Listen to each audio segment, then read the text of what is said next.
A manual to self. ఇక్కడ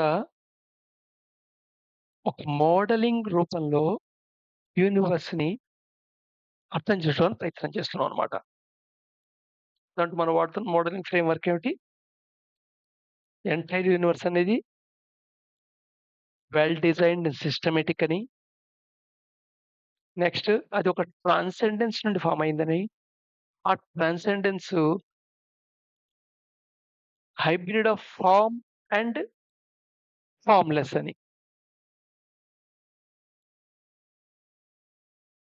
so, ఈ అజంప్షన్‌తో 3 సిద్ధాంతాలకు రూపంగా ఈ యూనివర్స్ మొత్తాన్ని ఎక్స్‌ప్లెయిన్ చేస్తాం. ఆ ఎక్స్‌ప్లెయిన్ చేసిన ద్వారా మనం పర్పస్ ఆఫ్ లైఫ్ కూడా అర్థం చేసుకోవడానికి ప్రయత్నం చేస్తాం. సో, గ్రాండ్ థియరీస్ ఏమిటయ్యా అంటే, ఈ 3 థియరీలు ఈ 18 యూనివర్సల్ లాస్‌ని ఎక్స్‌ప్లెయిన్ చేయటానికి ఫార్మ్ చేసే ఒక థియరిటికల్ ఫ్రేమ్‌వర్క్. థియరిటికల్ ఫ్రేమ్‌వర్క్ అంటే అడగొచ్చు. అయితే ఈ థియరీలో ఉన్నవన్నిటిని మనం ఎక్స్‌పెరిమెంట్‌లో ప్రతి విషయాన్ని ప్రూవ్ చేయగలమా? చెప్పాను గదా! ఎక్స్‌పెరిమెంట్ కింద ప్రూవ్ చెయ్యాలి అని అనుకుంటే, సైన్స్ ఒక లిమిటేషన్స్ లోబడి చేయాల్సొస్తుంది. సైన్స్‌కున్న లిమిటేషన్ ఏమిటి? ఓ సిస్టము నీ కంట్రోల్‌లో ఉండే ఒక సిస్టమ్ పార్ట్ ఉండాలి. ఒక వ్యవస్థ నీ కంట్రోల్‌లో ఉండాలి. దాంట్లో ఉండే ప్రతి వేరియబుల్ నువ్వు మెజర్ చేయగలిగేటుండాలి. నువ్వు మార్చగలిగుండాలి. అక్కడ నువ్వు కొన్నిటిని స్థిరంగా ఉంచి, రెండిటి మధ్య రిలేషన్ కట్టగలగాలి. ఆ రిలేషను నీ థియరీ పరంగా ఉంది అంటే, ఆ హైపోథెసిస్ నువ్వు ఓకే చేస్తావు. ఇక్కడ లిమిటేషన్ ఏమిటయ్యా అంటే, ఆ వ్యవస్థని పరిమితులు నువ్వు నిర్ణయించగలగటం. సో, యూనివర్స్ యొక్క పరిమితులు మనం నిర్ణయించగలమా? మనకు కనబడే యూనివర్స్ ఎంత? అసలు మొత్తం యూనివర్స్ ఎంత? నెక్స్ట్ పోనీ ఒక యూనివర్స్‌లో ఒక రిఫరెన్స్ పాత్ తీసుకుంటే, ఆ రిఫరెన్స్ పాత్‌లో అన్ని వేరియబుల్స్ ఏవైతే ఫ్యాక్టర్స్ ఉన్నాయో, ఆ మూవ్‌మెంట్ అలా ఉండడానికి అన్నిటిని మనం ఒకసారి తెలుసా మనకి? తెలియదు. కొన్ని పర్సీవబులు, కొన్ని నాన్ పర్సీవబులు. పోనీ పర్సీవబుల్ ఉన్నాయి. వాటితో ఎక్స్‌పెరిమెంట్ చేద్దాం అనుకుంటే, అన్నీ నీ కంట్రోల్‌లో ఉండేవా? కాదు. సో, దేర్‌ఫోరు ఎక్స్‌పెరిమెంటల్‌గా ఏదో సైన్స్ పరంగా దీన్ని ప్రూవ్ చేయటం అనేది ఆహ్, ప్రస్తుతం సాధ్యపడేది కాదు. సో, సైన్స్‌లో ఏదైనా కొంత ప్రూవ్ చేశాను కాబట్టి, ఈ ఓవరాల్ విశ్వం గురించి మొత్తం అంతా నేను మాట్లాడేస్తాను అనుకుంటే, అది కూడా 10% నాలెడ్జ్‌తో 100% గురించి మాట్లాడటంలా ఉంటుంది. సో, అందుకని ఒక థియరిటికల్ ఫ్రేమ్‌వర్క్ కింద తీసుకోండి. ఇప్పుడేం నమ్మమని ఎవరిని అడగట్ల. బట్ ఈ థియరిటికల్ ఫ్రేమ్‌వర్క్ అనేది ఎందుకని అస్యూమ్ చేస్తున్నాం? నువ్వు యూనివర్స్‌లో అబ్జర్వ్ చేస్తున్న 18 నియమాలు ఏవైతే ఉన్నాయో, ఆ నియమాలని సిస్టమాటిక్‌గా ఎక్స్‌ప్లెయిన్ చేయడానికి ఒక మోడల్ తయారు చేస్తున్నాం అన్నమాట. సో, క్లియర్ అయింది కదా ఇక్కడ మీకు? So, theory of Parabrahmam that ultimate truth అని చెప్పొచ్చు. అలాగే థియరీ ఆఫ్ ఇన్‌కార్డినేషన్, అలాగే థియరీ ఆఫ్ కర్మ. వీటిలో కొద్దో గొప్పో కొంత కొంత తెలిసుంటుంది. సింగిల్ సెంటెన్స్‌లో తెలిసిపోతుంటుంది అందరికి అనుకుంటారు. కొంచెం రిలీజియస్ స్టడీస్ టచ్ ఉన్నవాళ్ళు, ఏదైనా ప్రవచనాలు విన్నవాళ్ళు, లేదా పుస్తకాలు చదివిన వాళ్ళు. ఎనివే ఫస్ట్ మీకు ఆల్రెడీ మైండ్‌లో ఉన్న అభిప్రాయాలు, అజంప్షన్స్, బిలీఫ్స్ అన్నిటిని పక్కన పెట్టండి. ఒక ఫ్రెష్‌గా ఒక థియరీ నేర్చుకుంటున్నాం అనుకోండి యూనివర్స్ గురించి. ఇప్పుడు there is something take away చేసే ఛాన్స్ ఉంటుంది. Right. Now the first theory తీసుకుందాం. Theory of Parabrahmam. Ultimate truth. So, ultimate ట్రూత్‌లో ఈ ఎంటైర్ యూనివర్స్ మొత్తాన్ని 2 భాగాల కింద విడగొట్టారు. ఒకటి క్రియేషన్, రెండోది ఎగ్జిస్టెన్స్. ఒకటి క్రియేషన్, రెండోది ఎగ్జిస్టెన్స్. మనం ఎగ్జిస్టెన్స్‌కి సంబంధించిన వాళ్ళమాట. ఎగ్జిస్టెన్స్‌లో నీకు కనబడే యూనివర్స్ కొంతుంది. నీకు కనబడని యూనివర్స్ చాలా ఉంది. అది కూడా ఎగ్జిస్టెన్స్‌లోకే వస్తుంది. దానికి ఆవల క్రియేషన్ అనేది.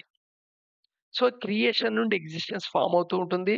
అండ్ ఎగ్జిస్టెన్స్ మళ్ళా క్రియేషన్‌లోకి మిళితమైపోతుంది. మళ్ళా క్రియేషన్ నుండి ఎగ్జిస్టెన్స్ ఫార్మ్ అవుతూ ఉంటుంది. ఎగ్జిస్టెన్స్ మళ్ళా క్రియేషన్‌లోకే మిళితమైపోతుంది. ఒక గ్రాండ్ సైకిల్ అన్నమాట. Everything is a cyclic. Number of cycles ఉంటాయండి. అలాగే దాని మీద. సో, ఎవ్రీథింగ్ సైక్లిక్ ప్రాసెస్‌తోనే ప్రతీదీ సైక్లిక్ ప్రాసెస్‌నే మనం డిఫైన్ చేసుకుంటూ వెళ్తూ ఉంటాం. సో, ఈ క్రియేషన్‌కి, ఎగ్జిస్టెన్స్‌కి ఉన్న డిఫరెన్స్ ఏమిటో చూద్దాం.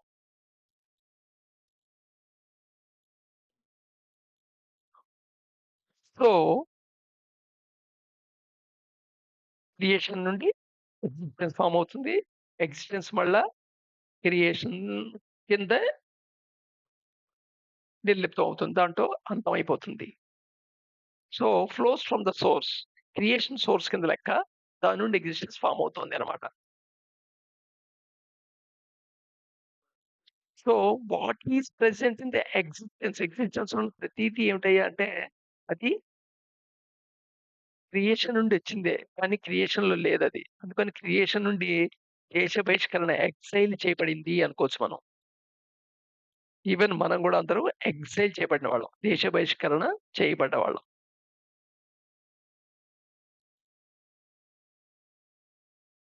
సో, ఎగ్జిస్టెన్స్ వచ్చేప్పటికి broad spectrum of experience of different planes from gross to fine. So, ఎగ్జిస్టెన్స్‌లో ఏమిటాయంటే ఇది బ్రాడ్ స్పెక్ట్రమ్ ఆఫ్ ఎక్స్‌పీరియన్స్. 6 ఏదో చిన్న ఎక్స్‌పీరియన్స్ ఇంటిగ్రల్‌గా ఇది 1, 2, 3, 4 అలా కాదు. కంటిన్యూ‌గా ఒక పెద్ద స్పెక్ట్రమ్ ఆఫ్ ఎక్స్‌పీరియన్సెస్ ఇదంతా ఇది. ఎక్స్‌పీరియన్స్ స్టార్టింగ్ దాన్ని జెనిత్ అంటారు. ఎక్స్‌పీరియన్స్ ఎండ్ అయిన స్పెక్ట్రమ్‌లో ఎండ్ అవుతున్న పాయింట్‌ని నాదిర్ అంటారు. సో, ఈ జెనిత్‌కి నాదిర్‌కి మధ్య చాలా ఎక్స్‌పీరియన్సెస్ ఉన్నాయన్నమాట. ఈ ఎక్స్‌పీరియన్స్ మొత్తాన్ని కొన్ని ప్లేన్స్ కింద విడగొట్టొచ్చు. కొన్ని తలాల కింద. ఈ తలాల లక్షణం ఎలా ఉంటుందంటే గ్రాస్ నుండి ఫైన్, ఫైన్ నుండి గ్రాస్ వల్ల మారుతుంటుంది. జనరల్‌గా ఎగ్జిస్టెన్స్ స్టార్టింగ్‌లో అంతా ఫైన్ ఉంటుంది. గ్రాడ్యుయల్‌గా గ్రాస్ అవుతుంటుంది. ఇక ఫైన్, గ్రాస్ అంటే ఆ స్థితిని డిఫైన్ చేయడమనమాట. ఫర్ ఎగ్జాంపుల్ వేపర్ రూపంలో ఉంది వాటరు. అది ఫైన్ స్ట్రక్చర్ అనుకుందాం. కొంచెం దానికి కూడా కొన్ని ఫిజికల్ క్యారెక్టర్స్ ఏదో మార్పొచ్చింది. ఫర్ ఎగ్జాంపుల్ ప్రెషర్ మార్పొచ్చింది. ఏదో టెంపరేచర్ మార్పొచ్చింది. దెన్ అది లిక్విడ్ రూపంలో మారింది. అంటే గ్యాస్ స్టేట్ కంటే లిక్విడ్ స్టేట్‌లో ఉన్నది ఇంకొంచెం గ్రాస్ అనమాట. ఇంకా టెంపరేచర్, ప్రెషర్‌లో తేడా వచ్చింది. సాలిడ్ ఐస్ కింద మారింది. కంప్లీట్ గ్రాస్ మాట. అలాగా ఈ ఎగ్జిస్టెన్స్ కూడా ఒక ఫైన్ స్టేట్ నుండి ఒక గ్రాస్ స్టేట్‌కి మారుకుంటూ వచ్చిందనమాట. Full experiences term. So, existence form అయినప్పుడు ఫైన్ స్టేట్‌లో ఉందనుకోండి. అది నెమ్మది నెమ్మదిగా సబ్టిల్ స్టేట్‌కి ఫైనల్‌గా గ్రాస్ స్టేట్‌కి వచ్చిందనమాట.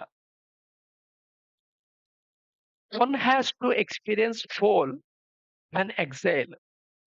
సో, ఒక థియరిటికల్ ఫ్రేమ్‌వర్క్ మనం ఫార్మ్ చేస్తున్నప్పుడు కొన్ని లాస్‌ని చేసినప్పుడు కొన్ని అజంప్షన్స్ పెట్టుకుంటామన్నమాట. వీటిని నేచురల్ లాస్ అని కూడా అంటారు. అంటే ఈ అజంప్షన్స్ ఉంటేనే ఆ థియరిటికల్ ఫ్రేమ్‌వర్క్ ఆ లాస్‌ని ఎక్స్‌ప్లెయిన్ చేయగలదు. So, one has to experience fall and exhale. Exhale అంటే చెప్పాను కదా! క్రియేషన్‌లో ఉన్న దాంతో క్రియేషన్‌లో ఉండే ఏదైతే ఉందో సమ్ ఎక్స్ దాని నుండి ఎక్సిస్టెన్స్ ఏర్పడింది. ఎక్సిస్టెన్స్‌లో ఉన్న ప్రతీదీ క్రియేషన్‌కి ఎక్సైల్ కింద లెక్క. దాంట్లో ఉండేది కాదు. ఎక్సిస్టెన్స్ రూపంలో ఉన్నదేది క్రియేషన్‌లోకెళ్ళలేదు. అన్‌లెస్ అది మళ్ళా క్రియేషన్ అయితే తప్ప. బట్ వన్స్ ఏదైనా క్రియేషన్ నుండి ఎక్సిస్టెన్స్ కింద ఫార్మ్ అయిన తర్వాత one has to experience whole. ఈ ఎక్సైల్ ఉన్నప్పుడు మొత్తం ఎక్స్‌పీరియన్స్ అయ్యి వెళ్ళాల్సిందే.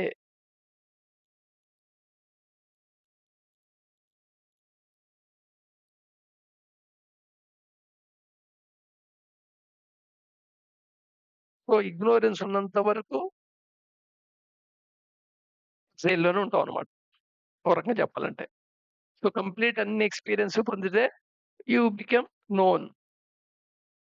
నువ్వు ఇంకా ఎక్సిస్టెన్స్‌లో ఉన్నావు అంటే ఇగ్నోరెన్స్ ఇంకేదో ఉంది అని అర్థం అంతే. మొత్తం తెలుసుకుంటే ఇంకా ఎక్సిస్టెన్స్‌లో ఉండవలసిన అవసరం ఉండదు. మొత్తం తెలుసుకున్న తర్వాత అది క్రియేషన్ అవుతుంది. ఇలాగా ఎక్సిస్టెన్స్‌ని మాయతో పోలుస్తుంటారు. ఇక్కడ మాయ అంటే లేదు అని కాదు. నాన్ పర్మనెంట్ అని అర్థం తీసుకుంటూ ఉండాలి. మాయమైపోయిందంటే ఏంటి? అంతకుముందుంది, లేదు. మాయమై వచ్చిందంటే అర్థం ఏంటి? అంతకుముందు లేదు, ఇప్పుడొచ్చింది. సో, మాయ అనేదేంటంటే నాన్ పర్మనెంట్. శాశ్వతంగా ఉండనిది అని అర్థం చేసుకోవాలి. ఏది శాశ్వతంగా ఉండదో అది మాయే. ప్రపంచంలో ఏది శాశ్వతంగా ఉండదో అది మాయే. శాశ్వతంగా ఉండనివేమున్నాయి చూడండి. మన శరీరం శాశ్వతంగా ఉంటుందా? మన ఆలోచన శాశ్వతంగా ఉంటుందా? మన ఎమోషన్ శాశ్వతంగా ఉంటుందా? రిలేషన్స్ శాశ్వతంగా ఉంటాయా? నువ్వు సంపాదించే అసెట్‌లన్నీ శాశ్వతంగా ఉంటాయి గ్యారంటీ ఉందా? సో, ముందు ఎగ్జిస్టెన్స్‌లో ఉన్న వాటన్నిటిని మాయ అని చెప్తుంటారు. మాయ అంటే లేదు అని అర్థం తీసుకోవద్దు. చాలా మంది ఆ తప్పు అర్థం చేసుకుంటూ ఉంటారు. కంటిన్యూ చేద్దాం.